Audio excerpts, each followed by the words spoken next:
नमस्कार, मी संदीप बेसरकर वनी न्यूज 24 या मराठी न्यूज चॅनलमध्ये सर्व प्रेक्षकांचे स्वागत करतो। वनी शहरातील जत्रा मैदान परिसरात स्वर्गीय श्रीमती सुनंदा मधुकर उंबरकर स्टेडियम येथे दिनांक 28 मार्च रोजी भव्य माजी आमदार केसरी कुस्ती महादंगल आयोजित करण्यात आली आहे। माजी आमदार संजीव रेड्डी भोतकुरवार यांच्या सहकार्याने ही स्पर्धा आयोजित करण्यात येत असून कुस्तीप्रेमींमध्ये या महादंगलबाबत उत्सुकता निर्माण झाली आहे। सकाळपासूनच सुरू होणाऱ्या या स्पर्धेत पुरुष व महिला अशा दोन्ही गटांमध्ये थरारक कुस्त्या रंगणार आहेत।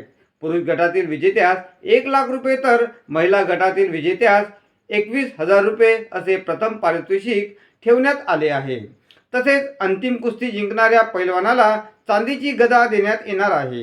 विविध क्रमांकांसाठीही आकर्षक बक्षिसांची व्यवस्था करण्यात आली असून एकूण 21 लाख रुपयांची बक्षिसे या महादंगलमध्ये वितरित करण्यात येणार आहे।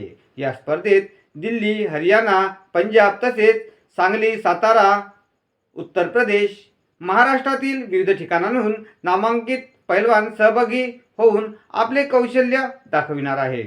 बाहेरगावावरून येणाऱ्या पैलवानांसाठी निवास व भोजनाची व्यवस्था आयोजकांकडून करण्यात आली आहे। या महादंगलला पांडुरंग लांजेवार यांचे मार्गदर्शन लाभणार असून आयोजन वनीतील क्रीडाप्रेमी नागरिकांच्या वतीने करण्यात आले आहे। कुस्तीप्रेमींसाठी हा महादंगल सोहळा विशेष आकर्षण ठरणार आहे। विशेष म्हणजे कुस्ती दंगल पाहण्यासाठी महिलांना बसण्यासाठी विशेष बैठकीचे आयोजन करण्यात आले आहे। तरी मुलामुलींनी मोबाईल गेम खेळात गुंतून न राहता मैदानी खेळ बघण्यासाठी आवर्जून उपस्थित राहावे असे आवाहन पहिलवान पांडुरंग लांजेवार यांनी पत्रकार परिषदेतून केले आहे। या पत्रकार परिषदेला विजय थेरे, दिलीप खाडे, फारुख रंगरेत, अजय बोबडे यासह मोठ्या प्रमाणात क्रीडाप्रेमी उपस्थित होते। 2010 नंतर 16 वर्षांना आपण प्रथमच आयोजित केलेले आहे आणि या कुस्ती दंगलमध्ये भारतातील नामवंत पैलवानांना आपण निमंत्रित केलेले आहे। यामध्ये पंजाब, हरियाणा, दिल्ली, उत्तर प्रदेश, महाराष्ट्रासह आपण इतरही राज्यातील पैलवानांना आमंत्रित केलेलं आहे। या स्पर्धेमध्ये 100 रुपयापासूनचं 1 लाखापर्यंतच्या कुस्त्या होणार आहे।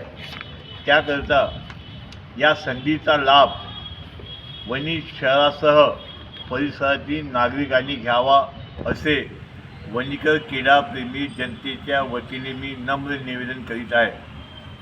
त्याचप्रमाणे ही स्पर्धा यशस्वी करण्याकरता आम्हाला सर्वतोपरी पत्रकार बंधूंनीसुद्धा प्रसिद्धी देऊन सहकार्य करावे अशी आम्ही आपल्याकडून अपेक्षा करीत आहे।